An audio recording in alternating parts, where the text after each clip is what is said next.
சிவாய நம திருச்சிற்றம்பலம். நமது சிவ சிவ அன்பே சுகம் சேனலில் பயணம் செய்யும் அனைத்து அடியாருக்கும் இனிய வணக்கம். இன்றைய சிறப்பு விருந்தினராக வந்திருக்கும் டாக்டர் மதுமிதா மேடமை வருக என்று வரவேற்கிறேன். Madam, welcome to our channel. இது செகண்ட் டைம் நீங்க அவேர்னஸ் ஸ்பீச் கொடுக்க போறீங்க. ரொம்ப ரொம்ப நன்றி. ஆக்சுவலா வந்து தேங்க்யூ. நீங்க வந்து இந்த மாதிரி வந்து அடிக்கடி நம்ம சேனல்ல பேசணும். இன்னைக்கு டாபிக் சொல்லி அப்படியே வந்து நீங்க ஸ்டார்ட் பண்ணிக்கோங்க. தேங்க்யூ. Thank you Vishnu sir. இந்த சேனலில் எனக்கு பார்ட்டிசிபேட் பண்ண ஆப்பர்ச்சுனிட்டி கொடுத்ததுக்கும் எல்லாருக்கும் ரொம்ப நன்றி. ஸோ நான் டாக்டர் மதுமிதா சேகரன். நான் வந்து ரீப்ரொடக்டிவ் மெடிசன் கன்சல்டன்ட். அதாவது வந்து குழந்தையின்மை, அதாவது ஆண் பாலருக்கும் சரி பெண் பாலருக்கும் சரி இரு பாலருக்குமே நான் பார்க்குறேன். அதில் வந்து நான் எம்சிஹெச் ரீப்ரொடக்டிவ் மெடிசன் பண்ணியிருக்கேன். So and also gold medalist. ஸோ இன்னைக்கு உள்ள டாபிக் என்னென்னா ஃபீமேல் ஃபர்டிலிட்டி, அதோட ஃபர்டிலிட்டி டாக்ஸ். அதாவது வந்து இப்போ குழந்தைன்மைங்கிறது இரு பாலருக்கும் வரும், சரிங்களா? ஸோ குழந்தைன்மை அப்படின்னு நான் சொல்லும்போது அது வந்து முதல்ல யாருக்கு குழந்தைன்மைன்னு சொல்லுவாங்க, இல்லை யார் வந்து குழந்தைன்மை இருக்கலாம், அப்போ போய் அவங்க ட்ரீட்மெண்ட் பார்க்கணும் அப்படிங்கிறத பத்தி தான் எனக்கு டிஸ்கஸ் பண்றேன். ஸோ இப்போ குழந்தைன்மைனா பொதுவாக ஒரு தம்பதி கல்யாணம் ஆன பிறகு அட்லீஸ்ட் ஒரு வருஷத்துக்கு அவங்க ஆக்டிவா ட்ரை பண்ணிட்டு இருந்து கன்சீவ் ஆகலைன்ன போதுதான் அவங்க டாக்டரை போய் ரீச் பண்ணணும். ஸோ இப்போ ஒரு பெண்ணுக்கு என்னென்ன தொந்தரவுகள் இருந்தா முன்னாடியே போய் பார்க்கலாம், இல்ல டவுட் இருந்தா அதாவது தொந்தரவுகள் இருந்தா அவங்களுக்கு குழந்தைன்மை வரலாம் அப்படின்ற சில சைன்ஸ் எல்லாம் இருக்கும். அதை பத்தி தான் இன்னைக்கு உள்ள இந்த டாக்ல நான் அவங்க எல்லாருக்குமே விளக்கம் சொல்றதுக்கு வந்தேன். ஸோ அதுல வந்து மெயினா ரொம்ப சைலண்டா, அதாவது வந்து இதெல்லாம் ஒரு தொந்தரவா, இதனாலலாம் குழந்தைன்மை வரலாமா ஒரு பெண்ணுக்கு அப்படின்னு சொல்றதுதான் இது மெயின். ஸோ அதுல எதெல்லாம் சைலண்டானது, நமக்கு தொந்தரவுன்னு தெரியாமலே நம்ம தொந்தரவா அது இருந்துட்டு இருக்கோம் அப்படின்னு பாத்தீங்கன்னா, சாதாரணமா எல்லாருக்கும் இப்ப கம்ப்ளைண்ட், ஒரு கைனகாலஜிஸ்ட போறதுக்கு வந்து மெயினான கம்ப்ளைண்ட் வந்து பீரியட்ஸ் ப்ராப்ளம் சொல்லுவாங்க. ஸோ பீரியட்ஸ் ப்ராப்ளம்ல நிறைய விதமான பீரியட்ஸ் ப்ராப்ளம் இருக்கு. இப்போ சில பேருக்கு வந்து பீரியட்ஸ் வரல, இல்ல சில பேருக்கு 2 மாசத்துக்கு ஒரு தடவை வருது, சில பேருக்கு 6 மாசம் ஆனுமே பீரியட்ஸ் வரல, இல்ல சில பேருக்கு ப்ளீடிங் வந்து மாசம் பிறந்த ஃபர்ஸ்ட் ஒரு 5 நாள்ல வந்து திருப்பியும் மாசம் பிறந்து ஒரு 15 நாள் கழிச்சு திருப்பி இன்னொரு தடவை ப்ளீடிங் வருது, இல்ல ஒரு தடவை ப்ளீடிங் வரும்போதே ரொம்ப வயிறு வலி, தாங்க முடியாத அளவுக்கு வயிறு வலியோட இருக்கிறது. அந்த மாதிரி தொந்தரவுகள் எல்லாமே பீரியட்ஸ் ப்ராப்ளம் தான். ஸோ இது எல்லாத்துலயுமே ஒரு ஒரு விதமான பாதிப்பு அவங்களுக்கு குழந்தைன்மையில கொண்டு போய் விட வாய்ப்புகள் இருக்கு. ஸோ அப்ப இப்போ ஒரு விதமான பீரியட்ஸ் ப்ராப்ளம் நான் சொன்னேன் இல்லையா?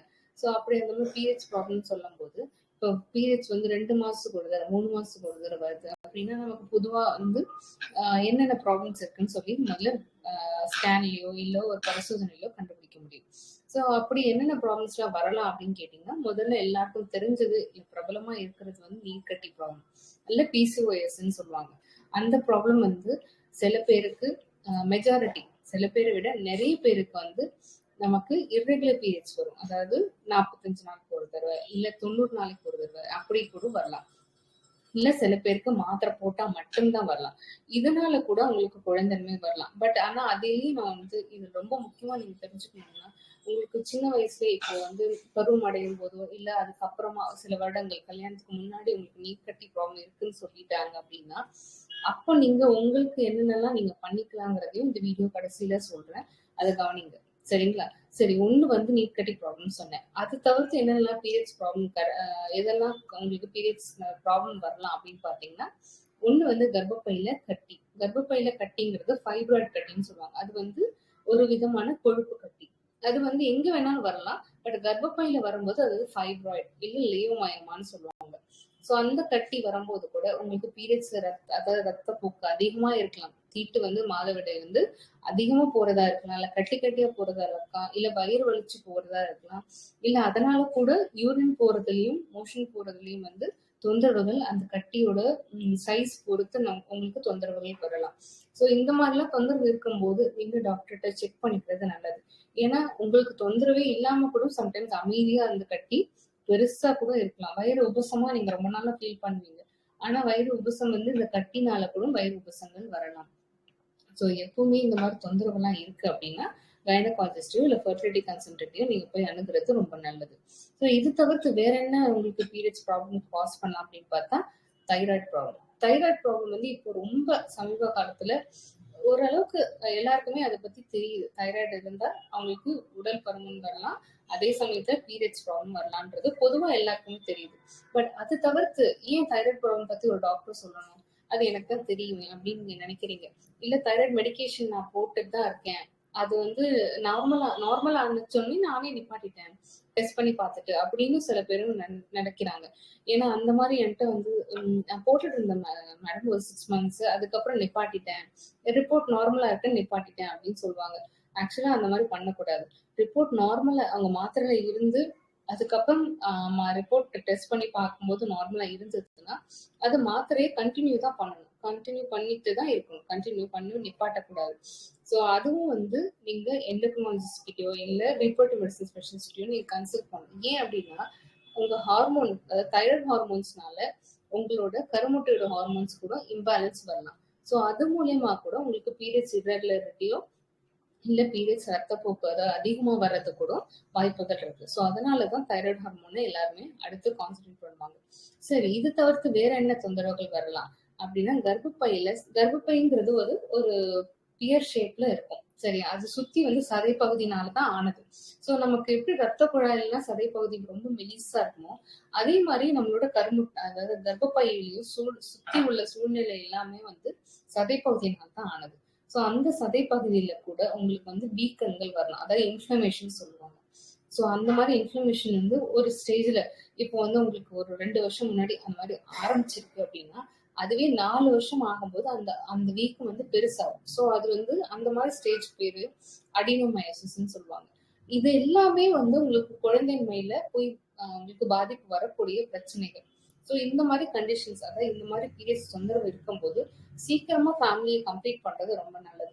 ஸோ அவங்க அந்த மாதிரி தம்பதிகள் இருக்கிறீங்க அப்படின்னா நீங்க வந்து அதாவது பிரெக்னன்சியை போஸ்ட்போன் பண்றத கொஞ்சம் ரொம்ப யோசிக்கணும் என்னை பொறுத்த வரைக்கும். ஏன்னா நீங்க அப்படி போஸ்ட்போன் பண்ணும்போது உங்களுக்கு இருக்கிற காம்ப்ளிகேஷன்ஸ் நீர்க்கட்டி ப்ராப்ளமா இருக்கட்டும் இல்லை ஃபைப்ராய்டா இருக்கட்டும் இல்லை அடினோமயோசிஸ் இந்த மாதிரி எந்த தொந்தரவு உங்க கர்ப்பப்பையும் கருமுட்டைப்பையும் சூழ்ந்து இருக்குதோ அதெல்லாம் நாளடைவு நீங்க தள்ளி போட போட உங்களுக்கு அது இன்னும் அதனால பாதிப்புகள் அதிகமா வரும். ஸோ அதனால இப்போ உங்களுக்கு பீரியட்ஸ் ப்ராப்ளம் இருக்கு அப்படின்னா டெஃபினட்டா அது என்ன மாதிரி பீரியட்ஸ் ப்ராப்ளம் எதனால உங்களுக்கு அந்த ப்ராப்ளம் இருக்குன்னு ஃபர்ஸ்ட் தெரிஞ்சுக்கணும்.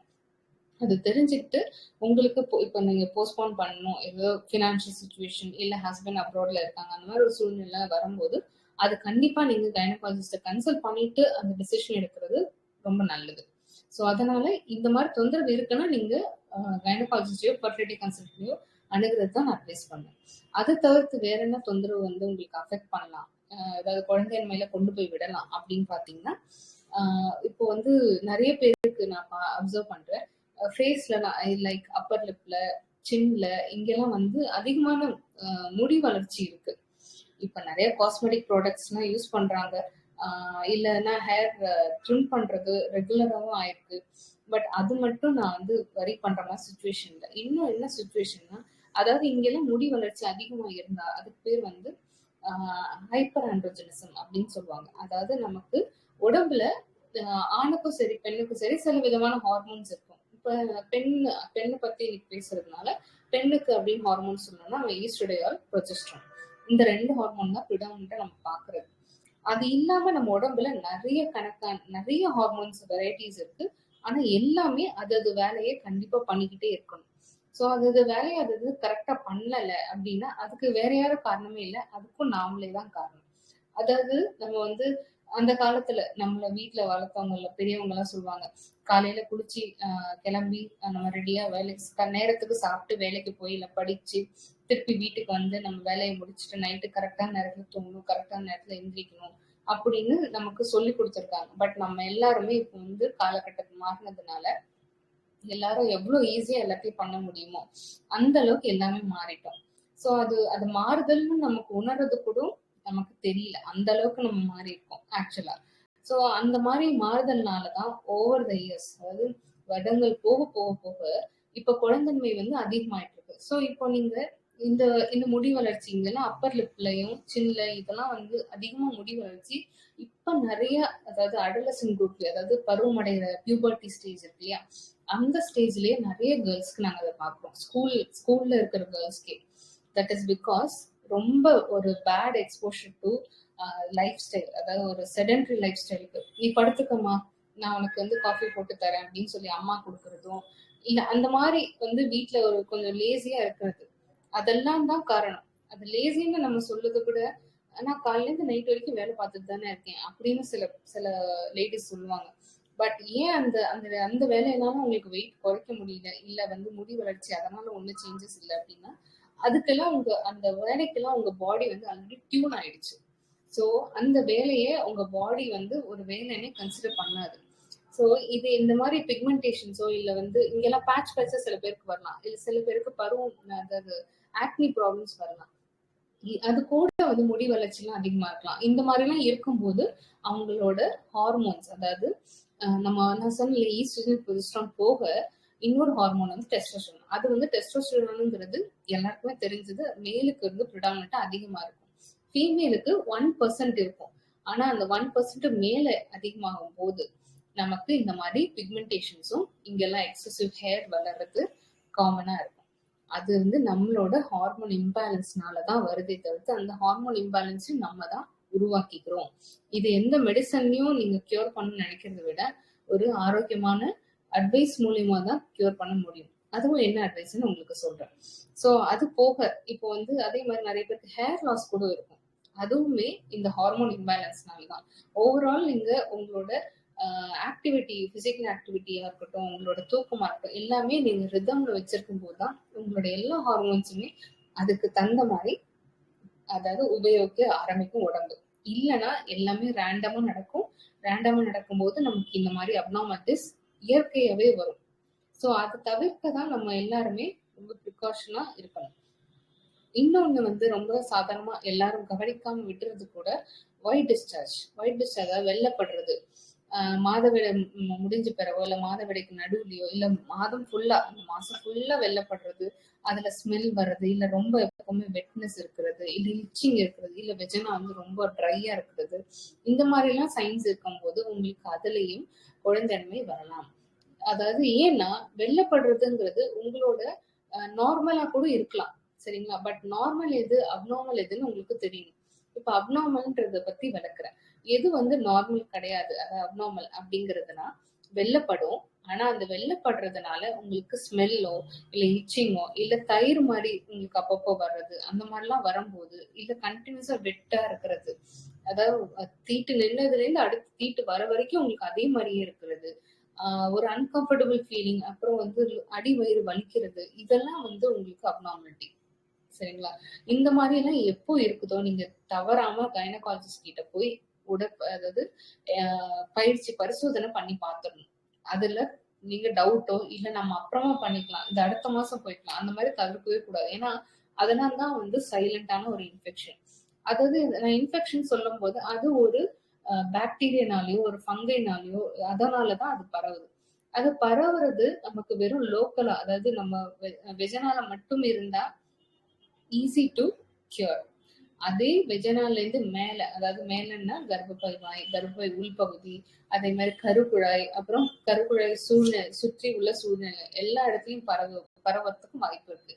இது உங்களுக்கு எப்ப நடக்கும், எப்ப நடக்கல, இல்ல யாருக்கு நடக்கும் அப்படிங்கறத நம்மளால கணிக்க முடியாது. பட் ஆனா அது ரொம்ப சைலண்டான ஒரு இன்ஃபெக்ஷன். அதுக்கு பேர் என்ன சொல்லுவோம்னா பெல்விக் இன்ஃப்ளமேட்டரி டிசீஸ் அப்படின்னு சொல்லுவாங்க.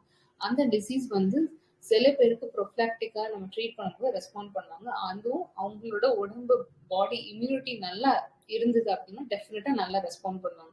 But at the same time நமக்கு சில டைம் அந்த ரெஸ்பான்ஸ் வந்து ஒருத்தருக்கும் ஒரு மாதிரி இருக்கும். இப்போ வந்து ஆல்ரெடி அவங்க வந்து ஓவர் வெயிட்டா இருந்தாங்க இல்ல ஒபீஸா இருந்தாங்க அப்படின்னா அவங்களோட உடல்ல உள்ள இம்யூனிட்டி ஆல்ரெடியே ரொம்ப கம்மியா இருக்கும். ஸோ இந்த இன்ஃபெக்ஷன் வந்து ஈஸியா ஸ்ப்ரெட் ஆகிறதுக்கோ இல்ல ஈஸியா வந்து படர்ந்து போய் இன்னும் பெரிய பாதிப்பு உண்டாக்குறதுக்கு நிறைய வாய்ப்புகள் இருக்கு. ஸோ அந்த மாதிரி சூழ்நிலைலாம் வரும்போது அது ரொம்ப அமைதியா இருக்கும். உங்களுக்கு எந்த தொந்தரவும் இருக்காது. ஜஸ்ட் வெள்ளப்படுறது மட்டும் இருக்கும், இல்ல அரிப்பு மட்டும்தான் இருக்கும். அதை நீங்க கவனிக்காம அப்படியே விட விட அது நாளடைவுல பெருசாகும் போது உங்க கருக்குழாய் அடைப்பு வரும், இல்ல கருக்குழாய் வீக்கம் வரும். அதனால கருக்குழாய் சுத்திக்க கூட வாய்ப்பு இருக்கு. அப்ப நீங்க எமர்ஜென்சி சுச்சுவேஷன்ல, அதாவது சர்ஜரி பண்ற அளவுக்கு கூட காம்ப்ளிகேஷன்ஸ் அதனால வரலாம். ஸோ அதனால அது ரொம்ப ரொம்ப கவனிக்கக்கூடியது. அதுக்கப்புறமா லோ செக்ஸ் டிரைவ், அதாவது வந்து இந்த மாதிரி சமயத்துல சம்டைம்ஸ் வந்து உங்களுக்கு ஹார்மோனல் டிஃபிஷியன்சி இருந்தா, ஈஸ்ட்ரோஜன் ப்ரொஜெஸ்டரான் நமக்கு வந்து கம்மியா இருந்தது அப்படின்னா உங்களோட செக்ஷுவல் லைஃப் கூட உங்களுக்கு வந்து ரொம்ப குறைய ஆரம்பிக்கும். ஸோ அதுவும் வந்து one of the warning sign. உங்களுக்கு இன்ட்ரெஸ்ட் குறையும். அதை பத்தி யோசிக்க மாட்டீங்க. இல்லைன்னா வந்து உங்களுக்கு பிரெக்னன்சி வேணும்னு ஆசை இருக்கும், பட் ஆனா அந்த செக்ஷுவல் லைஃப்ல இல்லாம அப்படியே இருந்துட்டா அப்படியே வராதா அப்படின்ற மாதிரி யோசனைகளும் சில பேருக்கு வரும். இல்ல நமக்கு இது வேண்டாம், நமக்கு இது பெயின்ஃபுல்லா இருக்கு அப்படின்னு நினைக்கிறதும் உண்டு. ஏன்னா சில பேருக்கு உடலுறவு வச்சுக்கிறது கூட சில டைம் வந்து ரொம்ப பெயின்ஃபுல்லா இருக்கும். அதுக்கு பேர் வந்து வெஜினிஸ்மஸ்ன்னு சொல்லுவாங்க. ஸோ அந்த வெஜினிஸ்மஸ் அது அது வந்து உடலுறவு பத்தி பயம் இருக்கிறவங்க இருக்கிறாங்க. அந்த மாதிரி எல்லாம் இருந்தது அப்படின்னா அது கண்டிப்பா நீங்க கூச்சமே படாம ஒரு ஃபெர்டிலிட்டி கன்சல்டன்ட்ட போய் நேரா அதை பத்தி டிஸ்கஸ் பண்ணலாம். பிகாஸ் எவ்ரி ஒன், எல்லா டாக்டருக்குமே உங்களுக்கு ஹெல்ப் பண்ணதான் ஆசை. ஸோ உங்களை வந்து என்ன இவங்க போய் இப்படி கேக்குறாங்க அப்படின்னு சொல்லி டெஃபினட்டா யாருமே ஜட்ஜ் பண்ண மாட்டாங்க. ஸோ போல்டா ஒரு டாக்டர் கிட்ட போய் டிஸ்கஸ் பண்ணுங்க. உங்களுக்கு உடல் உறவு வச்சுக்கிறது பத்தியோ இல்ல அதுல உங்களுக்கு பயமா இருக்கு அப்படின்னா தாராளமா அதை பத்தி சொல்லும் போது உங்களோட பயம் குறையும். ஸோ உங்க ஹஸ்பண்ட் கிட்ட இன்னும் நீங்க அதை பத்தி வெளிப்படையா பேசுறதுக்கும் ஒரு ஆப்பர்ச்சுனிட்டி இன்னும் கிடைக்கும். ஸோ அதனால நீங்க டிஸ்கஸ் பண்றதுன்னு யோசிச்சுட்டு இருந்து அதுவே உங்களுக்கு இன்ஃபர்டிலிட்டியில கொண்டு போய் விடவும் வாய்ப்புகள் இருக்கு. ஸோ இன்னொன்னு லாஸ்டா சொல்றது, நான் உங்களுக்கு சொன்னேன் இல்லையா, இப்போ உடல் உறவு வச்சுக்கிறது சில பேருக்கு வலி வரலாம். உடல் உறவு வச்சுப்பாங்க, பட் அதே மீறி வலி எல்லாம் வரும். ஸோ அதுக்கு பேரும் அந்த அந்த பயத்தினாலையும் கூட அவங்களுக்கு பிரெக்னன்சி வராம தள்ளி தள்ளி போகும். ஸோ இதெல்லாமும் காரணம். இதெல்லாம் ரொம்ப சைலண்டா சாதாரணமா நடக்கக்கூடியது. இதை கவனிக்காம நிறைய பேர் தட்டி கழிக்கிறது தான் ரொம்ப காமன். ஸோ இப்போ வந்து இப்போ கல்யாணம் ஆயிடுச்சு, இந்த தொந்தரவுகள்ல ஏதோ ஒண்ணு இருக்கு, இப்படியே அதை தட்டி கழிச்சு ஒரு 5 வருஷம் 6 வருஷம் கழிச்சுதான் அவங்க ட்ரீட்மெண்ட் போவாங்க. இதெல்லாம் தவிர்க்கணுங்கிறதா மெயினா நான் இந்த டாக்ல உங்க எல்லாருக்குமே சொல்றேன். ஸோ இதை பத்தி நிறைய பேர்கிட்ட சொல்லுங்க. இதை பத்தி கூச்சப்படுறதுக்கோ கஷ்டப்படுறதுக்கோ எதுவுமே இல்லை. ஏன்னா ஒரு டவுட்னு வரும்போது அதை டாக்டர் போய் கிளியர் பண்றதுல எந்த இதுவுமே இல்லை. அதனால உங்களை யாருமே ஒரு ஃபர்டிலிட்டி ட்ரீட்மெண்ட் நீங்க பண்ணி ஆகணும், இல்லைன்னா நீங்க பிரெக்னன்சியே வராது அப்படின்னு உங்களுக்கு சொல்றதுக்கு வாய்ப்பே இல்லை. ஆனா எந்த விதத்துல நீங்க சீக்கிரம் கன்சீவ் ஆவீங்க அப்படின்னு உங்களுக்கு அட்வைஸ் பண்றதுக்கு வாய்ப்புகள் இருக்கு. ஏன்னா நிறைய பேர் கல்யாணம் ஆன பிறகு எனக்கு இன்ஃபர்டிலிட்டி இருக்கும் அப்படின்னு அவங்களே நினைச்சுப்பாங்க. தனக்கு இன்ஃபர்டிலிட்டி இருக்கும்ன்றத நினைச்சுப்பாங்க. பட் ஆக்சுவலி அவங்களுக்கு இன்ஃபர்டிலிட்டி இஷ்யூஸ் எதுவுமே இருக்காது. They will be perfectly normal. But அந்த நினைப்பிலே அவங்களுக்கு ஸ்ட்ரெஸ் ரொம்ப அதிகமாகி அது மூலியமா அவங்களோட ஹார்மோன்ஸ் வந்து அஃபெக்ட் ஆகும். ஏன்னா ஸ்ட்ரெஸ் வந்து ஒரு இன்டைரக்ட் ரிலேஷன்ஷிப் வந்து கருமுட்டை பையோட இருக்கும். அதாவது ஸ்ட்ரெஸ்னால நமக்கு சில ஹார்மோன்ஸ் அதிகமாகும் போது கருமுட்டைக்கு போற சில ஹார்மோன்ஸ் வந்து தடைப்படும். ஸோ தடைப்படும் போது நமக்கு என்ன ஆகும்னா கருமுட்டையோட வளர்ச்சி வந்து ஒண்ணு வளராது, இல்ல அப்படி நின்றுடும். ஸோ இதனால கூட உங்களுக்கு குழந்தைன்னு வரலாம். இதெல்லாம் வந்து ரொம்ப சில்லியா இல்ல ரொம்ப இதை பத்தி யாரும் இம்பார்ட்டன்ஸே கொடுக்க மாட்டாங்க. பட் இதெல்லாம் நான் உங்களுக்கு மெயினா இந்த டாக்ல சொல்லணும்னு தான் இதை ஃபர்ஸ்ட் அட்ரஸ் பண்றேன். சரி, இப்போ வந்து ஒரு செக்அப் போறீங்க அப்படின்னா ஃபர்ஸ்ட் என்னென்னலாம் பண்ணணும்ன்றதையும் சொல்றேன். இப்போ செக்அப் போகும்போது நீங்க வந்து இதுக்கு முன்னாடி வேற எங்கேயும் செக்அப் போயிருக்கீங்க அப்படின்னா முதல்ல பண்ண எல்லா செக்அப்போட ஃபைல்ஸையும் எடுத்துட்டு அந்த டாக்டர் கிட்ட போறது நல்லது. ஏன் அப்படின்னா இன்னும் முதல்ல உங்களுக்கு செக்அப் பண்ண ஃபைல்ஸ் நிறைய இன்ஃபர்மேஷன் ஒரு டாக்டருக்கு கிடைக்கும். இந்த மாதிரி உங்களுக்கு அட்வைஸ் பண்ணலாம், இல்ல இன்னும் கொஞ்ச நாள் உங்களுக்கு நீங்க ட்ரை பண்றதுக்கு வாய்ப்புகளை கொடுக்கலாம், இந்த மாதிரி ட்ரை பண்ணுங்க அப்படின்னு சொல்லி உங்களுக்கு நிறைய மெத்தட்ஸ் சொல்லி தருவாங்க. ஸோ இதுக்காக தான் அந்த மெத்தட்ஸ், அதாவது அந்த ஓல்டு மெடிக்கல் ரெக்கார்ட்ஸ் நீங்க எடுத்துட்டு போறது நல்லது. அதே மாதிரி ஒரு டாக்டர் கிட்ட எந்த கண்டிஷனையும் மறைக்காதீங்க. இப்போ சில பேர் வந்து என்கிட்ட வந்து அப்பெண்டிக்ஸ் சர்ஜரி பண்ணது சொல்லியிருக்கவே மாட்டாங்க. நான் உங்களுக்கு வந்து எக்ஸாமின் பண்ணும்போது பரிசோதனை பண்ணி பார்க்கும்போது பார்த்தாக்கா அவங்களுக்கு வந்து ஒரு ஸ்கார் வந்து வயிறுல இருக்கும். அதாவது தையல் போட்ட இடம் வயிறுல இருக்கும். அப்புறமா நான் கேட்கும்போது அப்பெண்டிக்ஸ் சர்ஜரி பண்ணாங்க மேடம் அப்படின்னு சொல்லுவாங்க. அதுக்கும் எதுக்கு என்ன சம்பந்தம், ஏன் அதை வந்து இந்த டாக்டர் கேட்கறாங்க அப்படின்னு கேட்டீங்கன்னா, அப்பெண்டிக்ஸ் சர்ஜரி சில டைம் பண்ண பிறகு அது வந்து ஒரு சின்ன வயசுல பண்ணிருப்பாங்க, சரிங்களா? அது ஆனா இப்போ வந்து அவங்களுக்கு அதனால என்ன பாதிப்பு வரலாம்னு சம்டைம்ஸ் அந்த பக்கம் வந்து குடல் ஒட்டிக்கிறதுக்கு வாய்ப்பு இருக்கு. சர்ஜரி பண்ணி சில பேருக்கு அந்த இடத்துல குடல் ஒட்டிக்கிறதுக்கோ இல்ல கருக்குழாயும் கருமுட்டப்பையும் அந்த இடத்துல ஒட்டிக்கிறதுக்கோ வாய்ப்புகள் இருக்கு. அந்த மாதிரி இருக்கும்போது ஒரு நார்மலா ஒரு கருப்பை கருமுட்டப்பை இருக்கிற அந்த அந்த வாகு வந்து மாறுச்சுன்னா நமக்கு குழந்தையுமே திருப்பியும் வந்து ஒரு பாதிப்பை உண்டாகும். ஸோ அதெல்லாம் பத்தி நம்ம தெரிஞ்சுக்குதான் அந்த பரிசோதனையை நீங்க வந்து டாக்டர் கிட்ட போய் பண்ணிக்கணும்னு சொல்றது. ஏன்னா அதெல்லாம் நமக்கு முக்கியம். அதெல்லாம் ஒரு டாக்டர் கிட்ட சொல்லணுங்கிறது உங்களுக்கு தெரியாம நீங்க பண்றீங்க. புரியுதுங்களா? ஸோ அது தெரிஞ்சுக்கணும். அத பத்தின நீங்க அவேர்னஸ் தெரிஞ்சுக்கணுங்கிறதுக்கு தான் இந்த இதுல இன்னொரு தடவ சொல்றேன். அது மட்டும் இல்லாம உங்களோட ஓல்ட் ரெக்கார்ட்ஸ் நீங்க எடுத்துட்டு போறீங்கல்ல, போகும்போது உங்க ஹஸ்பண்டோட first visit at least first time நீங்க ஒரு டாக்டர்ட்ட போகும்போது உங்க ஹஸ்பண்டோட கூட்டிட்டு போங்க. ஏன் அப்டின்னா, ஒண்ணு உங்க ஹஸ்பண்ட்க்கும் அப்பதான் வந்து ஓகே இந்த டாக்டர்ட்ட நம்ம ட்ரீட்மெண்ட் கன்டின்யூ பண்ணலாம். ஒரு நம்பிக்கை வரும், ஒரு ட்ரஸ்ட் வரும், பாசிட்டிவ் ஆட்டிட்யூட் வரும். அண்ட் பிளஸ் அந்த டைம்ல இப்போ நீங்க ட்ரீட்மெண்ட் போகணும்னு அந்த மந்தே ட்ரை பண்றீங்க அப்படின்னா நீங்க அப்பவே ஒரு இன்ஃபார்ம்டு டிசிஷனை எடுக்க முடியும். ஸோ அதனால டெஃபினட்டா நீங்க ஃபர்ஸ்ட் விசிட் போகும்போது உங்க ஓல்ட் ரெக்கார்ட்ஸ் அப்புறம் உங்க ஹஸ்பண்டையும் கூட கூட்டிட்டு போகணும். ஏன்னா 2 பேருமே இது தெரிஞ்சுதான் ஒரு ட்ரீட்மெண்ட்குள்ள ப்ரொசீட் பண்ணணும். சரிங்களா? ஸோ ஓகே ட்ரீட்மெண்ட்க்கு வந்துட்டீங்க. நெக்ஸ்ட் என்ன பண்ணுவாங்கன்னா, டாக்டர் வந்து அட்லீஸ்ட் உங்களுக்கு ஒரு ஸ்கேன் அது ஃபர்ஸ்ட் விசிட்ல பண்ணுவாங்க. ஏன் அந்த ஃபர்ஸ்ட் விசிட்ல ஸ்கேன் பண்றாங்க அப்படின்னா, நீங்க நெறைய ஸ்கேன் ரிப்போர்ட் வச்சிருப்பீங்க ஒரு டாக்டர்ட்ட போகும்போது. இல்ல அப்பதான் ஃபர்ஸ்ட் டைம் போறீங்க. எதுவா இருந்தாலும் அந்த கைனகாலஜிஸ்ட் அதாவது ஃபெர்டிலிட்டி கன்சல்டன்ட் பண்ற ஸ்கேன் வந்து உங்களுக்கு வெளியில பண்ண ஸ்கேனை விட வித்தியாசமா இருக்கும். ஒரே ஸ்கேன் ப்ரோப்ல தான் பண்ணுவாங்க, வெஜனால தான் ஸ்கேன் பண்ணுவாங்க. இருந்தாலும் இதுக்கு முன்னாடி பார்த்த ஸ்கேன் ரிப்போர்ட்ஸ்க்கும் ஒரு ஃபெர்டிலிட்டி கன்சல்டன்ட் பண்ற ஸ்கேனுக்கும் நிறைய வித்தியாசங்கள் உங்களுக்கு இருக்கும். நிறைய இன்ஃபர்மேஷன் உங்களுக்கு அந்த ஸ்கேன் ரிப்போர்ட்ல அந்த டாக்டருக்கு கிடைக்கும். அது மூலியமா உங்களுக்கு இந்த மாதிரி ட்ரீட்மெண்ட் பண்ணலாம், இந்த மாதிரி ட்ரீட்மெண்ட் பண்ணும்போது உங்களுக்கு அதுல சக்சஸ் வரும், பிரெக்னன்சி சீக்கிரம் வர வாய்ப்பு இருக்கு அப்படிங்கறத ஒரு டாக்டரால கவுன்சில் பண்ண முடியும். ஸோ இப்போ கருமுட்டை எண்ணிக்கையா இருக்கட்டும், இல்ல கர்ப்பப்பையில கட்டியா இருக்கட்டும், அது உங்களுக்கு இது வரைக்கும் யாரும் கண்டுபிடிச்சிருக்க மாட்டாங்க, இல்ல அப்போதான் உங்களுக்கு உருவாயிருக்கும்.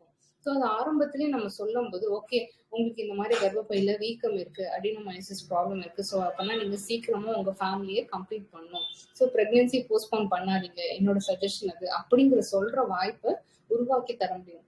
இந்த நான் சொன்ன இல்லையா முதல்ல ஒரு 5 காரணங்கள், இதெல்லாம் நமக்கு ரொம்ப சைலண்டான இதா இருக்கும்போது நம்ம அப்புறம் பார்த்துக்கலாம் தள்ளி போடும்போதுதான் இதோட பிரச்சனைகள்லாம் ரொம்ப அதிகமாகுது. ஸோ அதனால கைனகாலஜிஸ்ட் செக் பண்ணிக்கிறது நல்லது.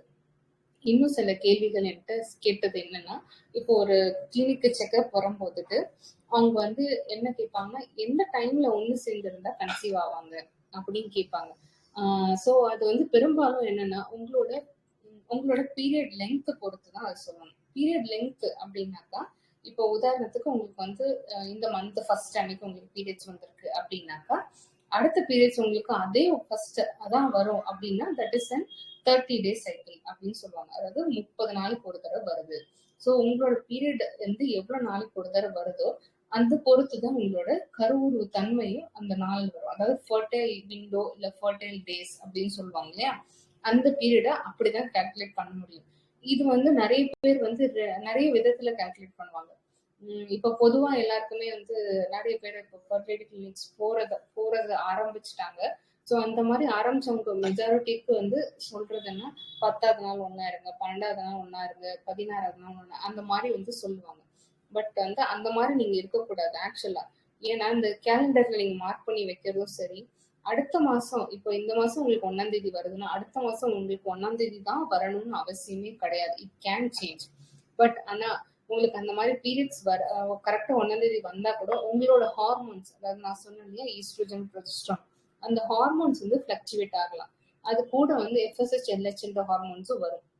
அந்த ஹார்மோன்ஸ் வந்து ஃபிளக்சுவேட் ஆகுறது, அதாவது ஒண்ணு மேல ஒண்ணு கீழே ஒண்ணு மேல ஒண்ணு கீழே அந்த மாதிரிதான் வரும். ஸோ அந்த மாதிரி வரும்போது சம்டைம்ஸ் ஒண்ணு கொஞ்சம் மேல இருந்துட்டாலோ இல்ல ஒண்ணு கொஞ்சம் கீழே இருந்துட்டாலோ உங்களோட கரு வளர்ந்து வெடிக்கிற நாள் வந்து தள்ளி போகலாம். 1 or 2 days முன்ன பின்ன கூட ஆகலாம். ஸோ நீங்க கரெக்டா 10th டே 12th டே 14th டே அந்த மாதிரி கால்குலேட் பண்ணி இருக்கும்போது அந்த ஃபர்டைல் விண்டோவை நீங்க வந்து மிஸ் பண்றதுக்கான வாய்ப்புகள் இருக்கு. இதை தவறா கால்குலேட் பண்ணவும் வாய்ப்புகள் இருக்கு. ஸோ இதெல்லாம் வந்து தவிர்க்கணும். ஸோ இதெல்லாம் எனக்கு இன்னொரு வழி இருக்கு மேடம் அப்படின்னு என்கிட்ட நிறைய கேட்பாங்க. ஓவுலேஷன் ட்ராக்கர் ஆப்ஸ் யூஸ் பண்ணலாம் இல்ல, அதுல வந்து இப்போ பீரியடுக்குன்னு ஆப் எல்லாம் இருக்கு இல்லையா, மென்சஸ்க்குன்னு ஆப் இருக்கு. ஸோ அதே மாதிரி ஓவுலேஷனுக்கு ட்ராக் பண்றதுக்கு ஆப்ஸ் வச்சிருக்காங்கல்ல, ஸோ அதெல்லாம் நான் யூஸ் பண்ணி நான் அதுல ட்ரை பண்றேன் அப்படின்னு எனக்கு நிறைய பேர் வந்து கேட்டிருப்பாங்க. பட் அதுவும் நான் வந்து அதுல ஒன்லி 20% தான் அதுல உங்களுக்கு அக்யூரேட்டா காட்டும். ஏன்னா நான் சொன்ன மாதிரி உங்க ஹார்மோன்ஸ் வந்து month by month it will fluctuate. So உங்களால கரெக்டா அதை வச்சுட்டு கணிக்க முடியாது. அது ஒரு அப்ராக்சிமேட் தான் கிடைக்கும். ஸோ அதுலயும் நீங்க மிஸ் பண்ணிடுவீங்க. ஸோ அந்த மாதிரியும் இருக்கக்கூடாது. ஸோ இது வேற என்ன வழி அப்படின்னு கேட்பாங்க. சில பேர் வந்து என்கிட்ட சஜஸ்ட் பண்ணி, நான் கூட சஜஸ்ட் பண்ணியிருக்கேன், ஓவுலேஷன் கிட், அதாவது எல்ஹெச் கிட்னு சொல்லுவாங்க. யூரின்ல நமக்கு ஓவுலேஷன் நடந்திருக்கா இல்லையா, அதை கருமுட்டை வெடிக்க போதா இல்ல வெடிக்குதா அப்படிங்கறத கண்டுபிடிக்கிறதுக்கு ஒரு கிட் டெஸ்ட் இருக்கும், யூரின் டெஸ்ட் ஒன்று இருக்கும். அது வந்து ஓவுலேஷன் கிட்னு சொல்லுவாங்க. அதுவும் வந்து ஒரு பெண் வந்து அவங்க வீட்லயே டெஸ்ட் பண்ணி பார்க்கலாம். அந்த கிட் வச்சுட்டு யூரின் பாஸ் பண்ணி அதை டிப் பண்ணி எடுத்தா உங்களுக்கு வந்து 2 லைன்ஸ் காட்டும். அது பிரெக்னன்சி டெஸ்ட் மாதிரியே இருக்கும். அது வந்து பாசிட்டிவா இருக்குன்னா உங்களுக்கு கருமுட்டை வந்து இன்னும் 1 or 2 டேஸ்ல வந்து வெடிக்கிறதுக்கான வாய்ப்புகள் இருக்கு. ஸோ அந்த டைம்ல வந்து கண்டினியூஸா உறவு வச்சுக்கும் போது பிரெக்னன்சிஸ் வரலாம். அந்த மாதிரியும் வாய்ப்புகள் இருக்கு. ஸோ அந்த மாதிரிலாம் இருக்கும்போது அந்த டெஸ்ட் பண்ணி பார்க்கலாம் அப்படின்னு நான் சில பேருக்கு சஜஸ்டும் பண்ணியிருக்கேன். ஆனா அது எல்லாருக்கும் சஜஸ்ட் பண்றது இல்லை. ஏன் அப்படின்னா இப்போ வந்து அதுல ஃபால்ஸ் பாசிட்டிவ் வந்து வரலாம். அதுல ஃபால்ஸ் பாசிட்டிவ் ரேட் வந்து 30% சான்சஸ் இருக்கு. ஸோ ஃபால்ஸ் பாசிட்டிவ்னா என்னன்னா அந்த ஹார்மோன் ரிலீஸ் ஆயிருக்கும், ஆனா வந்து கருமுட்டை வந்து வெடிச்சிருக்காது. புரியுதுங்களா? ஸோ சில பேருக்கு ஹார்மோன்ஸ் ரீச் ஆயிருக்கும் ஒரு சர்டன் லெவலுக்கு. பட் ஆனா அது வந்து ஒரு பீக் போய் அப்புறமா அது வந்து பர்ஸ்ட் ஆகும். ஸோ நமக்கு வந்து இந்த பீக்கே அட்டைன் பண்ணாம ரைஸ் மட்டும்தான் ஆயிருக்கும். ஸோ அதை வந்து ரைஸ்டாவே கொஞ்ச நாளைக்கு அப்படியே கூட இருக்கலாம். அதுதான் ஹார்மோன் ஃபிளக்சுவேஷன், ஹார்மோன் இம்பேலன்ஸ்ன்னு சொல்லுவோம். இது வந்து ரொம்ப டிஃபிகல்ட் டு டயக்னோஸ். ஏன்னா நான் சொன்னேன் இல்லையா, மாசம் மாசம் உங்களுக்கு வந்து ஒரு ஹார்மோன்ஸ் ஃபிளக்சுவேஷன் இருக்கலாம். ஸோ அந்த ஃபிளக்சுவேஷன் வந்து உங்களுக்கு எப்போ வரும், எந்த மாசத்துல நார்மலா இருக்கும், எந்த மாசத்துல கரெக்டா இருக்குங்கிறத கண்டுபிடிக்கிறது ரொம்ப கஷ்டமா இருக்கும். That is all due to your lifestyle and stress தான். நம்மளோட கலாச்சாரம் எல்லாம் மாறினதுனால தான் இந்த மாதிரி எல்லாம் கஷ்டங்கள். பட் இல்ல நீங்க நார்மலா இருக்கீங்க, நார்மல் ஆக்டிவிட்டி ரைட், ரொட்டீன்ஸ் கரெக்டா இருக்கு, பிசிக்கல் ஆக்டிவிட்டி சூப்பரா இருக்கு, ஃபிட்டா இருக்கீங்க அப்படிங்கிற போதெல்லாம் இந்த ப்ராப்ளம் இல்லை. யாரெல்லாம் நமக்கு வந்து ஒரு அசோசியேட்டட் ஃபேக்டர்ஸ் இருக்கு அப்படிங்கிறவங்களுக்கு தான் இந்த மாதிரி இருக்கும். ஸோ அந்த கிட் யூஸ் பண்ணி பார்க்கும்போது நமக்கு சம்டைம்ஸ் இப்போ நீர் கட்டி ப்ராப்ளமே இருக்குன்னு வச்சுக்கோங்க, அவங்களுக்கு வந்து அந்த யூரின் எல்ஹெச் வந்து இல்ல எல்ஹெச் ஹார்மோன் வந்து கான்ஸ்டன்டாவே அதிகமாக தான் இருக்கும். ஸோ எந்த டேட்ல பார்த்தாலுமே அது பாசிட்டிவ் காட்டிட்டே இருக்க வாய்ப்பும் இருக்கு. ஸோ அந்த மாதிரி இருக்கிறவங்களுக்கும் அந்த டெஸ்ட் கிட் மூலியமா அவங்களுக்கு ஓவலேஷன் ஆச்சா, அதை கருமுட்டை வளர்ந்து ரப்சர் ஆச்சா அப்படிங்கறத கண்டுபிடிக்கிறது ரொம்ப கஷ்டம். ஸோ இந்த மாதிரி சில விஷயங்களை நம்மளா பார்த்து தெரிஞ்சுக்க முடியாது. ஸோ அதுக்கு டெஃபினட்டா ஒரு கைனகாலஜிஸ்ட போய் அப்ரோச் அதாவது ஃபர்டிலிட்டி கன்சல்டன்ட போய் அப்ரோச் பண்றது ரொம்ப அவசியம். சரிங்களா? சரி, அதுக்கு போக ஒரு தம்பதி கல்யாணம் ஆனா எப்போ உடனே போகணும் அப்படிங்கறத நான் சொல்றேன். இப்போ வந்து நீங்க கல்யாணம் ஆயிடுச்சு, உங்களுக்கு வந்து உங்களோட வயசும் வந்து அந்த அதுல எடுத்துக்கணும். இப்ப ஆணா இருக்கட்டும் பெண்ணா இருக்கட்டும், உங்களோட 30ஸ்ல நீங்க இப்ப கல்யாணம் பண்ணிக்கிறீங்க அப்படின்னா நீங்க ஒரு 6 months டெஃபினட்டா ட்ரை பண்ணுங்க. ஹெல்தியான ரிலேஷன்ஷிப்ல இருங்க, ஆக்டிவா ட்ரை பண்ணுங்க. ஆக்டிவ்னா ஒரு வாரத்துல அட்லீஸ்ட் ஒரு 3 to 4 டைம்ஸ் உங்களுக்கு உறவு வச்சுக்கணும் கான்ஸ்டன்டா, எந்த கேப்பும் இல்லாம. எதுவும் மெடிசின்ஸ் அவசியம் இல்ல. சம்டைம்ஸ் நம்ம மெடிசின்ஸ் வந்து ஏதாவது நமக்கு தொந்தரவுகள் இருந்தாதான் அடிஷனல் சேர்க்க போறோமே தவிர்த்து மற்றபடி எல்லாமே அதே மாதிரிதான். பட் ஆனா உங்களுக்கு இப்ப தொந்தரவுகள் நான் சொன்னேன் இல்லையா, முதல்ல 5 தொந்தரவுகள் நமக்கு ரொம்ப சைலண்டா இருக்கும்ட்டு. அந்த மாதிரி தொந்தரவுகள் ஏதாவது இருந்ததுன்னா நீங்க கண்டிப்பா அப்போ கைனகாலஜிஸ்ட் போய் பார்க்கணும். பட் இல்லைன்ன போது நீங்க நார்மலா 30 வயசு தாண்டினவங்க இப்ப கல்யாணம் பண்ணிருக்கீங்க அப்படின்னா 6 months நீங்க டெஃபினட்டா நீங்க நார்மலா ட்ரை பண்ணிட்டு அப்படி இருந்தும் கன்சீவ் ஆகலன்னு போதுதான் நான் சொன்னது, நீங்க உடனே செக்கப் போய் பாருங்க. செக்கப் போய் பார்த்து இதெல்லாம் இல்லை அப்படிங்கறத தெரிஞ்சுட்டு நீங்க அடுத்து என்ன பண்ணலாங்கிறது ஒரு ஆலோசனையும் கண்டிப்பா உங்களுக்கு கொண்டு வர முடியும். அதுக்கு நீங்க கண்டிப்பா ஒரு ஃபர்டிலிட்டி கன்சல்டன்ட் பாக்குறதுதான் அறிவுரை பண்ணுவேன். சோ இதெல்லாம் போக உங்களுக்கு வந்துட்டு என்னென்னலாம் வந்து நீங்க தெரிஞ்சுக்கணும், இல்ல என்னென்னலாம் கர்ப்பப்பையிலயோ இல்ல கருமுட்டை பையிலயோ உங்களுக்கு அந்த தொந்தரவுகள் உங்களோட உங்களோட குழந்தைமைக்கு காரணமா வரலாம் அப்படிங்கறது நான் இப்ப சொல்றேன். சரியா? இப்போ வந்துட்டு இது வந்து ஒரு கிராஃப். சரிங்களா? இந்த கிராஃப்ல என்ன என்ன காட்டியிருக்காங்க அப்படின்னாக்கா, இது வந்து உங்களோட கர்ப்பப்பையில உள்ள லைனிங். அதாவது நமக்கு மாதவிடாய் வரும்போதுட்டு இது வந்து அதிகமா இருந்து பீரியட்ஸ் வந்து அதுக்கப்புறம் குறைஞ்சு திருப்பியும் அதிகமாகும். ஸோ இங்க மேல உள்ள கிராஃப்ஸ் எல்லாம் நான் சொன்ன ஹார்மோன் லூட்டினேசிங் ஹார்மோன் தான் எல்ஹெச், எஃப்எஸ்ஹெச், இந்த மாதிரி ஈஸ்ட்ரோடியால், ப்ரொஜெஸ்டரான், இந்த ஹார்மோன்லாம் பாருங்க மேலே ஏறி கீழே இருக்குது, மேலே ஏறி கீழே. இதுதான் நம்மளோட பிரெக்னன்சிக்கு ஒரு சீக்ரெட். புரியுதுங்களா? இது நமக்கு இயற்கையாவே நடந்துட்டு தான் இருக்கு. இப்போ இதுல எந்த இடத்துல நமக்கு டிஸ்டர்பன்ஸ் வந்தாலும் இல்ல இந்த லைனிங் டிஸ்டர்பன்ஸ் இருந்தாலோ, இந்த லைனிங்ன்றது இதான் கர்ப்பப்பை. இந்த கர்ப்பப்பை உள் பகுதியில தான் லைனிங் இருக்கும். ஸோ இந்த லைனிங் தான் இது நான் மேக்னிஃபைடா இந்த இமேஜ்ல காட்டியிருக்காங்க.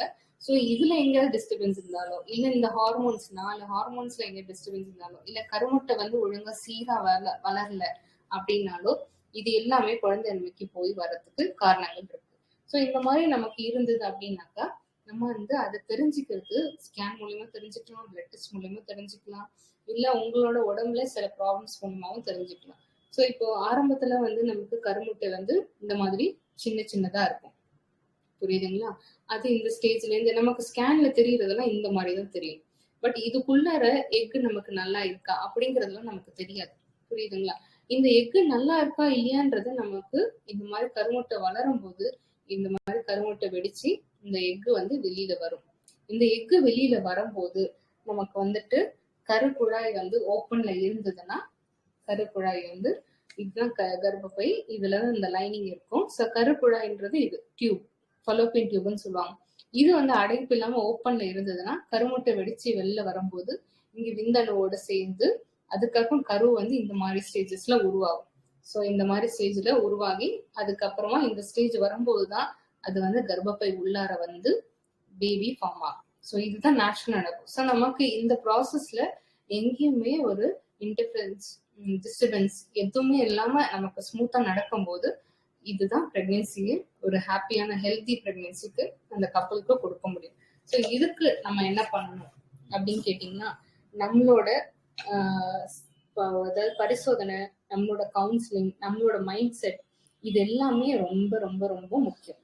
ஸோ இதுல வந்து ஒரு தம்பதி வந்து அவங்க குழந்தைமையோட கஷ்டப்படுறாங்க அப்படின்னா அவங்களுக்கு வந்து மாரல் சப்போர்ட் கொடுக்கறது ரொம்ப நல்லது.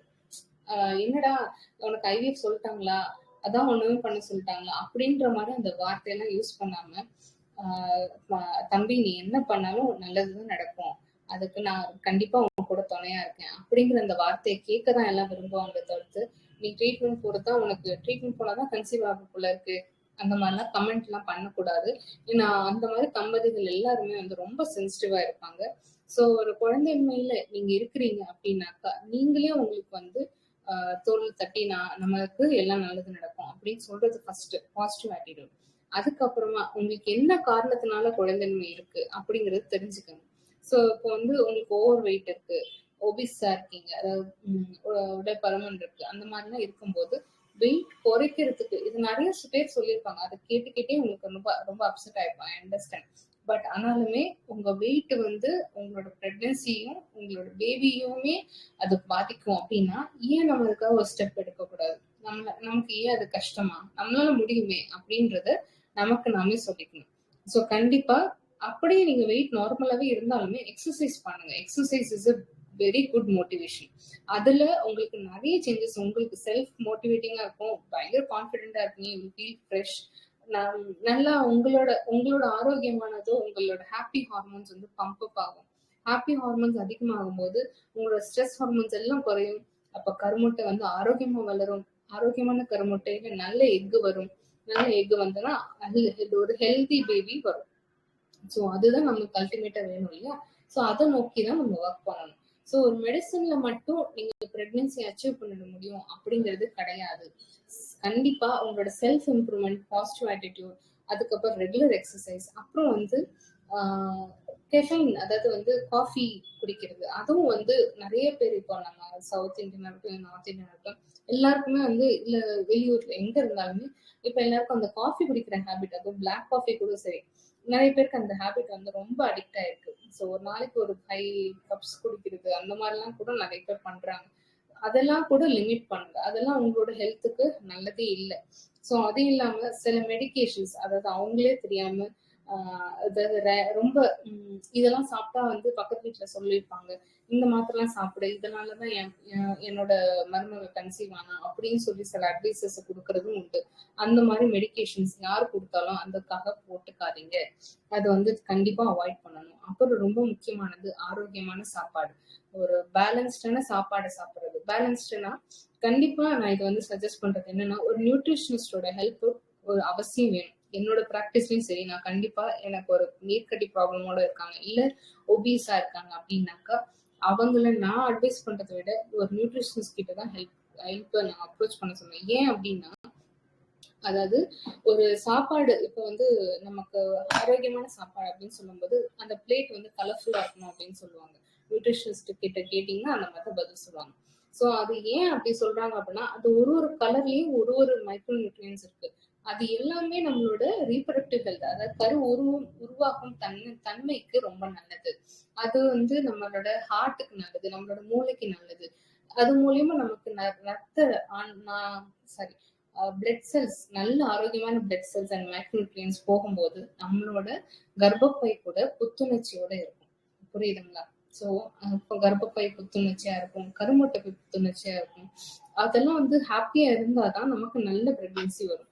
ஸோ இது எனக்கு வரலையே நம்மள நாமளே டிப்ரெஸ் பண்ணிக்கிறதுக்கு பதிலா இந்த மாதிரி நம்ம மோட்டிவேட்டிங்கா நம்ம நடந்துக்கும் போது டெஃபினட்டா உங்களுக்கு பிரெக்னன்சி சீக்கிரம் வர வாய்ப்பு இருக்கும். நீங்களும் அம்மாவும் அப்பாவும் ஆக வாய்ப்புகள் உங்களை தேடியே வரும். நீங்க ரொம்ப கஷ்டப்படவே வேண்டாம். ஆனா உங்களை நீங்க நல்ல தூக்கம், அதாவது ரெகுலரா 8 ஹவர்ஸ் நீங்க தூங்கணும். அந்த டைமிங் மெயின்டைன் பண்ணணும். ரொம்ப முக்கியமானது அதுதான்.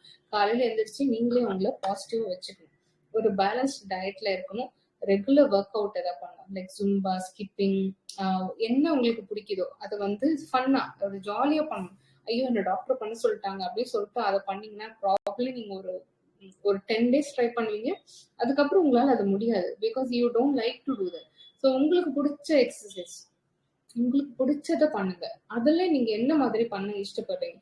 ஒரு 4-5 ஃப்ரெண்ட்ஸ் சேர்ந்து போய் ஜும்பா கத்துக்கிறீங்க, இல்ல 4-5 ஃப்ரெண்ட்ஸ் சேர்ந்து போய் யோகா கிளாஸ் போறீங்க, இல்ல 4-5 ஃப்ரெண்ட்ஸ் சேர்ந்து போயிட்டு ஒரு கராத்தே கிளாஸ் போறீங்க, இல்லைன்னா அந்த கம்பு சுத்துறது அந்த கிளாஸ் போறீங்க. எதுவா இருந்தாலும் ஒரு ரொட்டீனை கொண்டு வாங்க. அந்த உங்க லைஃப்ல கான்ஸ்டன்டா வைங்க. அண்ட் அண்ட் ஒரு பெரிய ரெக்வஸ்ட் என்னன்னா, எல்லாரும் ப்ளீஸ் செல்போன்ல அடிக்ட் ஆகாதீங்க. யூடியூப் சேனல்ஸ் அப்படியே கான்ஸ்டன்டா லைக் 2 hours 3 hours பாக்குறது ரொம்ப காமன். இதனால கூட நீர்க்கட்டி வரும்னு சொன்னா நம்புவீங்களா? எஸ், இதனால கூட நீர்க்கட்டி வரலாம். உங்களுக்கு யூடியூப்னு நான் சொல்ல, நான் ஃபோன் யூசேஜே சொல்றேன். ஃபோன் யூசேஜே நீங்க ஒரு நாளைக்கு, இப்போ ஃபோன்ல எல்லா ஃபோன்லயுமே வருது, உங்க போனை நீங்க எவ்வளவு நேரம் யூஸ் பண்ணுவீங்க இந்த நாளைக்கு அப்படின்னு சொல்லி அதுவே வந்து ஒரு கணக்கு காட்டுது.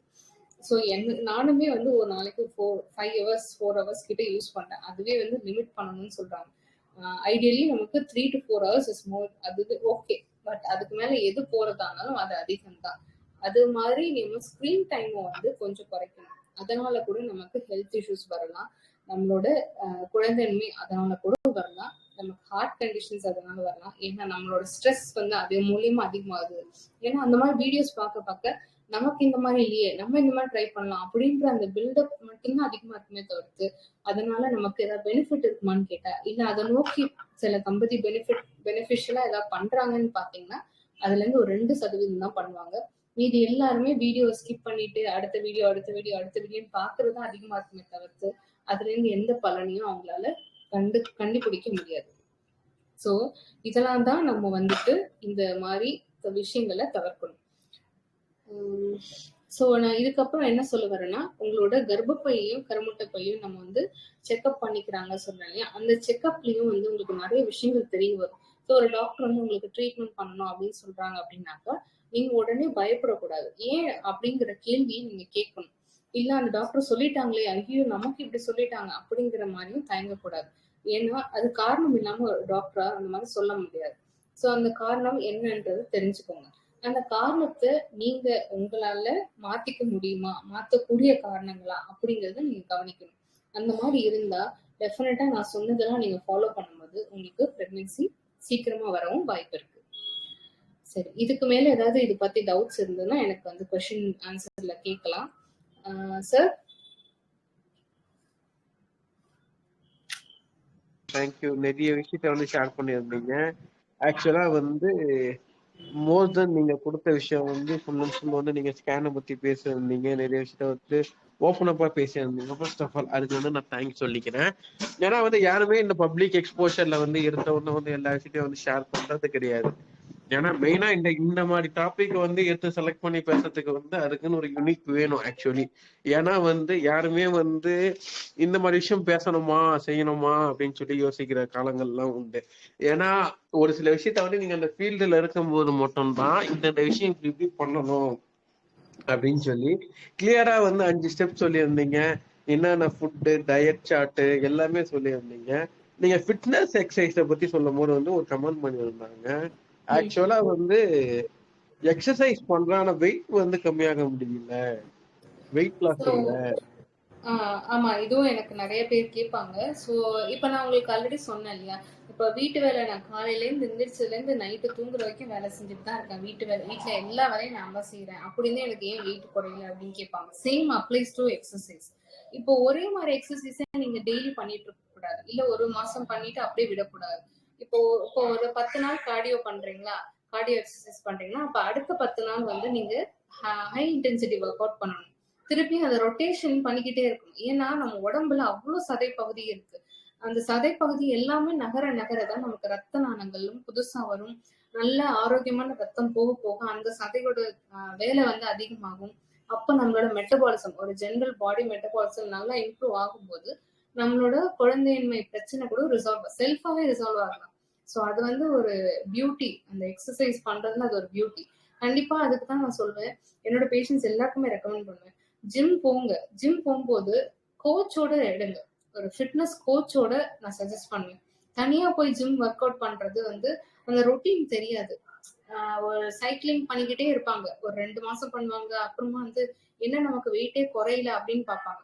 பட் சைக்கிளிங்க தவிர்த்து மத்த சதைகளை நவுத்துறதுக்கு நமக்கு அதுக்கு தான் அவ்வளோ எக்யூப்மெண்ட்ஸ் வந்து ஜிம்ல வச்சிருக்காங்க. ஸோ ஒரு எக்யூப்மெண்ட்டும் ஒரு யூஸ்ல இருக்கு.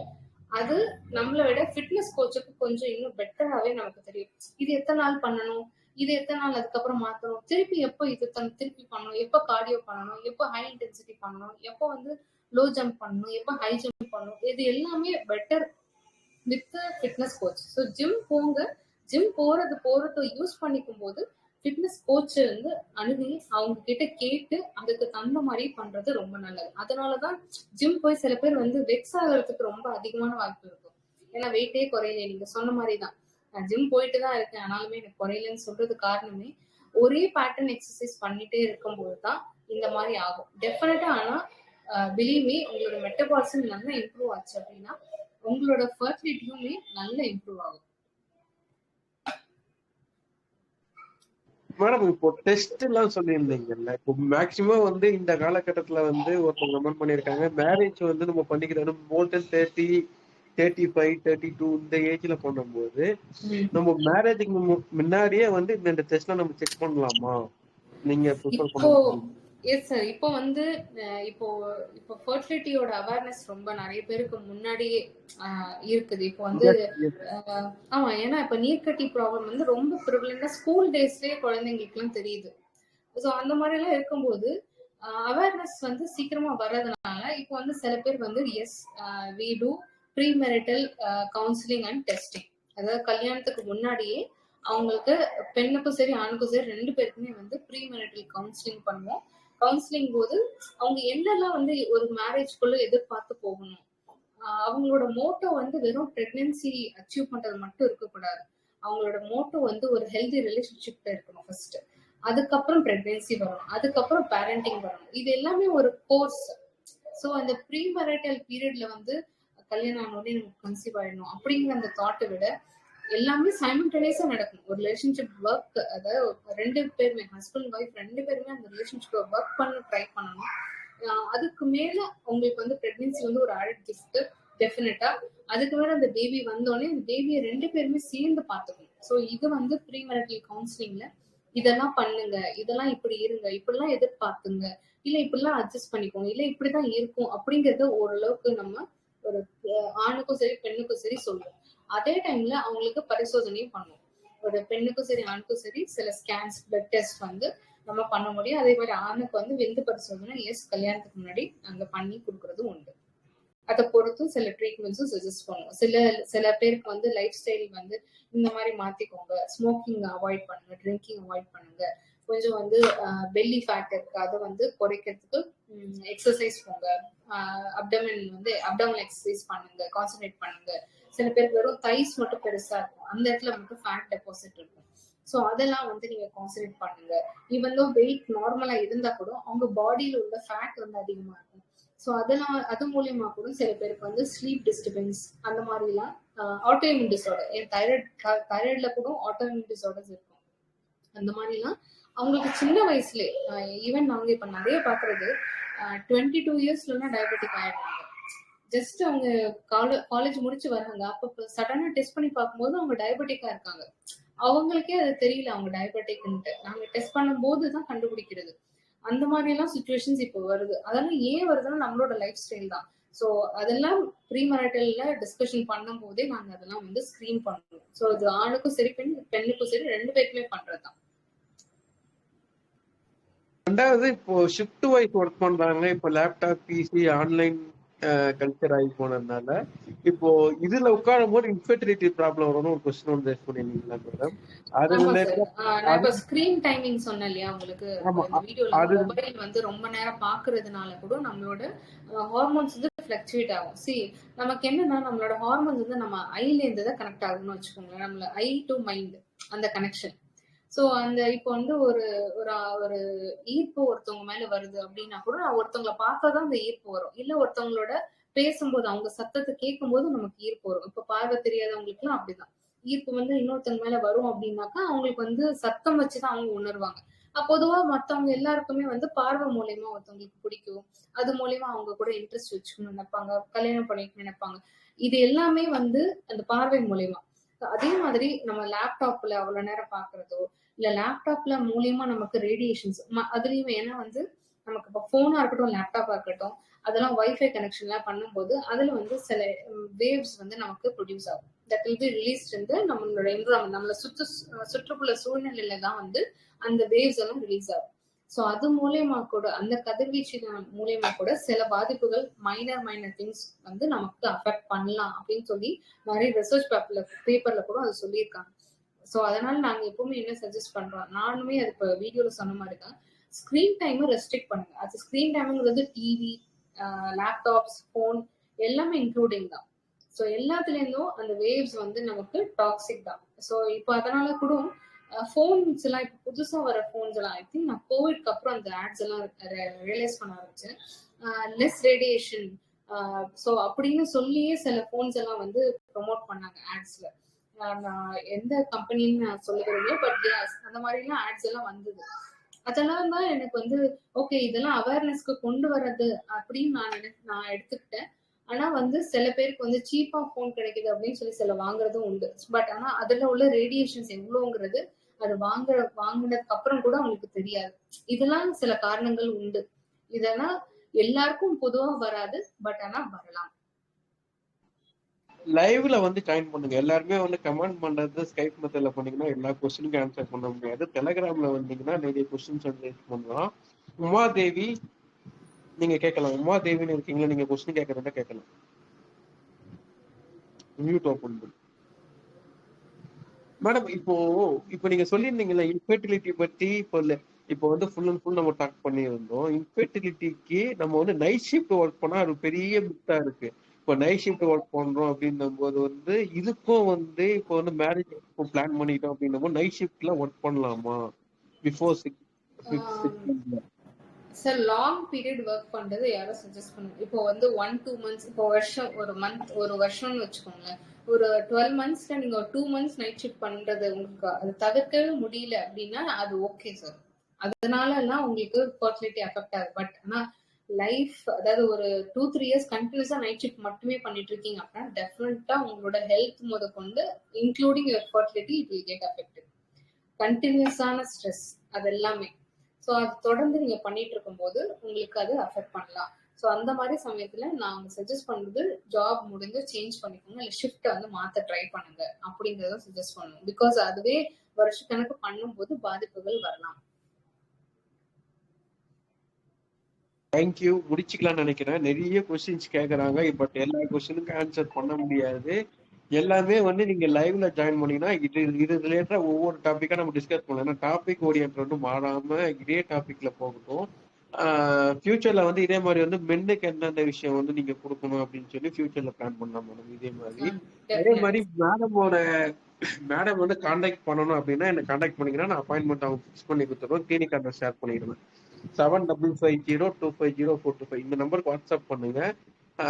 வாட்ஸ்அப் பண்ணிட்டு கால் பண்ணுங்க. டைரக்டா கால் பண்ணா கால் எடுக்க மாட்டேன். வாட்ஸ்அப் பண்ணிட்டு உங்க நேம் போட்டு என்ன பிரச்சனை போட்ட பிறகு கால் பண்ணுங்க. நம்ம அதை கூட டிஸ்கஸ் பண்ணிட்டு நான் மேடம் அப்பாயின்மெண்ட் ஃபிக்ஸ் பண்ணி தரேன்.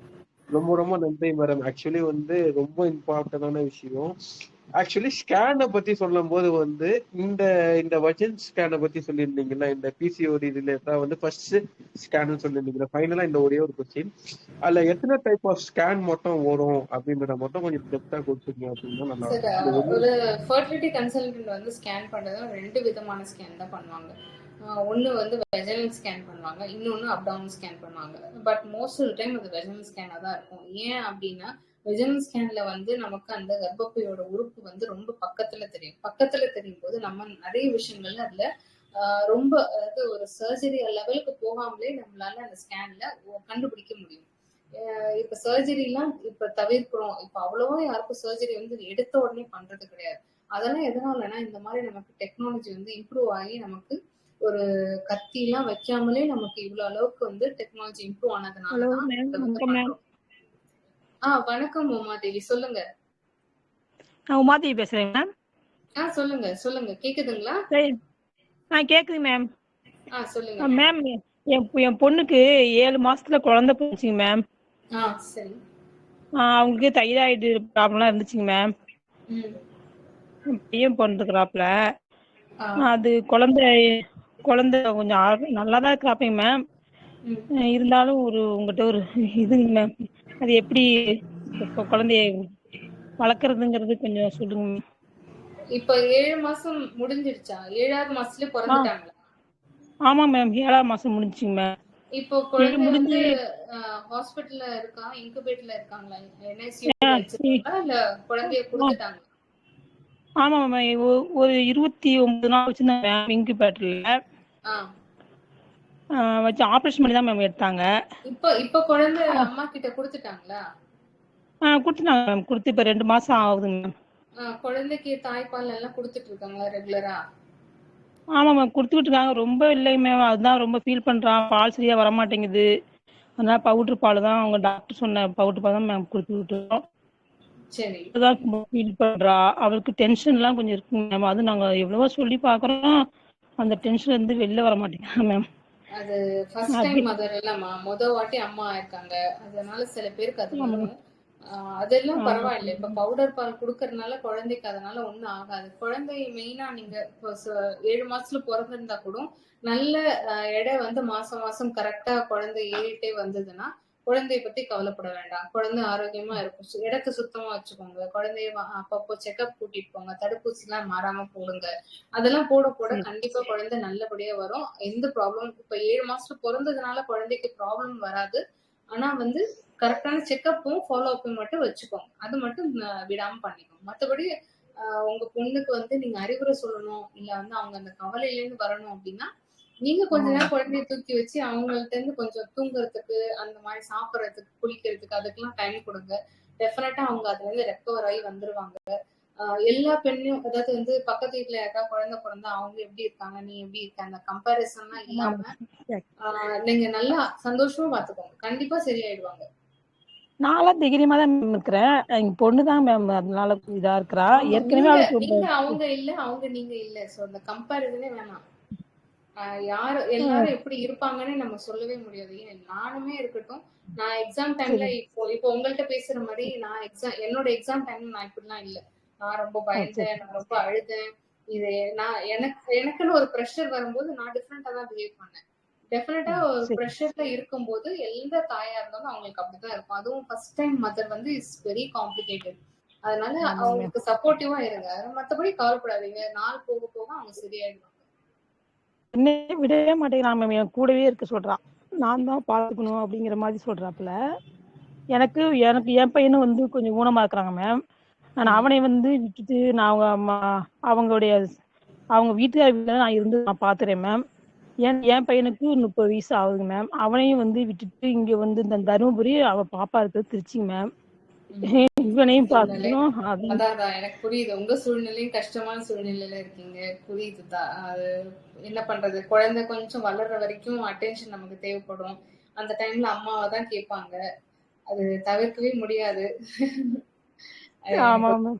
எனக்கு புரியுதுமா. ஆனா நீங்க பண்றது ரொம்ப பெரிய விஷயம்.